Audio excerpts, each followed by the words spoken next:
Last week, because of the holiday that the school had for Columbus Day, school week began on a Tuesday, 13th of October '09, and I had been called to sub and accepted it at Copa High School here in Yuma.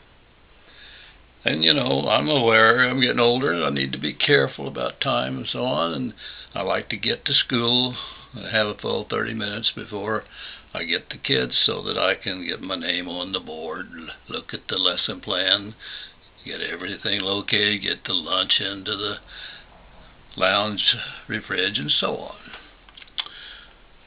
Well, when I drove in, I was surprised at about 5 or 10 minutes to 8 that the parking lot was essentially empty, but I realized it pretty early. So I parked, went up to the door, and it was locked, the door to the ad building where you pick up your sub information. No surprise there. They often don't open their door until exactly 8 o'clock. So I stepped back, and a woman comes along, not a young woman, not an old woman, but she's a veteran teacher. And she says to me, this is going to be a Monday schedule even though it's Tuesday.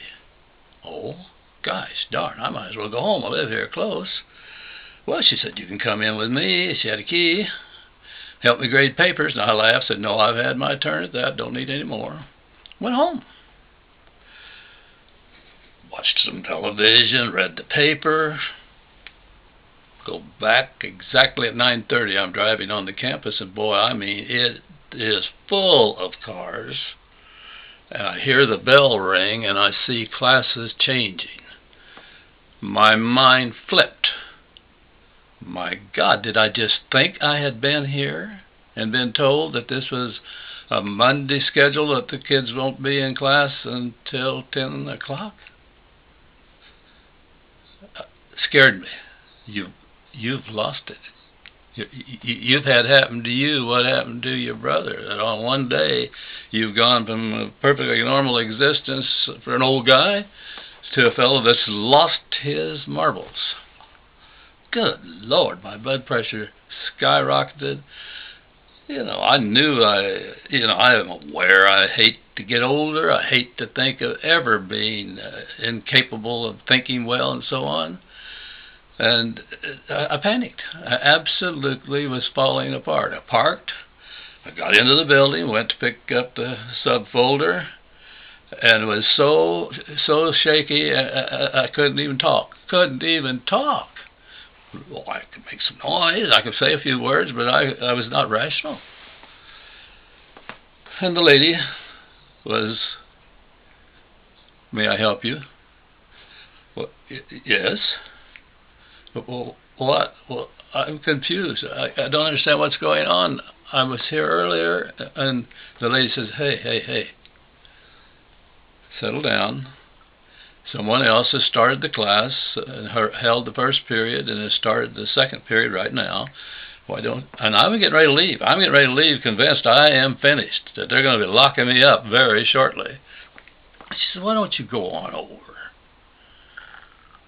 Well, okay. So I take the folder, and she tells me where the classroom is, different place than I'd ever been. And I don't know if I'd have found the room, except that I found a student who was late or had been sent on an errand or something, and she was very kind and took this old man to the classroom. Well, somewhere during that second hour, my blood pressure dropped down, and I began to get a little more rational, and I said to myself, wait a damn minute. I am not out of it that much. I was here. I was told that it is 10 o'clock start. So I wrote it out. And I wrote it out because in thinking it out, the conclusion I reached was that the lady played a joke on me, assuming I would realize it was a joke. So I wrote it up that way, took it over to the office during my noon hour lunchtime to try to kind of clear up what's going on. And it was very confusing there. I could tell there was a lot of doubt about this old boy being aware of what's going on. In fact, the interviewer asked me, well, how old a lady was it? Well, I said, she was a veteran teacher. You got to be careful about naming the age of a woman, or even your best guess. Well, what was she wearing? I said, good Lord, I don't know what she was wearing. And my wife asked me questions like that, and I always tell her, the lady was wearing clothes. Had she been naked, I would have noticed. But as far as me paying attention to what a woman wears, it's got to be pretty wild before I'm going to notice. Well, I got through the day.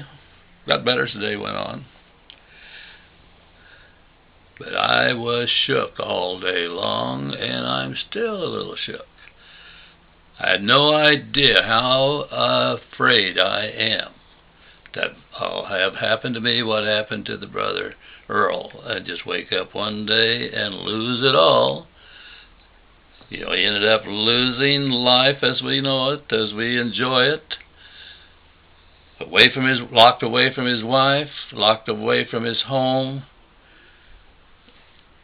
Oh, I don't want that to happen, but if it does, I guess I'll have to show a little more grace and a little more patience.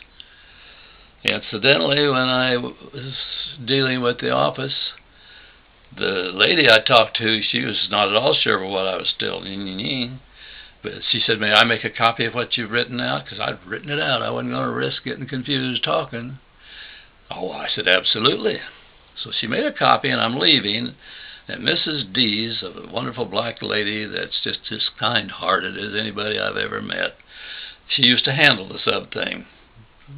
Apparently the district has cut back on money and doesn't have in any of the schools the kind of service we used to have as somebody paying real attention to the sub program. But I was telling Mrs. Dees, and I noticed this other lady over at a desk or two, her ears perked up, and I looked at her and said, So she said to Mrs. Dees, I think I know exactly what happened here. She said, that lady that he's talking about was so-and-so, a counselor, and I heard her tell somebody, I may have sent a sub home this morning. Now, doggone it, it's too bad she didn't go in and tell somebody that I sent a sub home, because when I went in there, I was so confused, I couldn't talk, I couldn't function well. And finally, the lady that I was talking to said, well, is your last name Riggs? And that's when she decided to tell me, go on over to that classroom. But I was so dysfunctional at that time that I could not even really state my name plainly. That's scary, real scary. Worst working day of my life.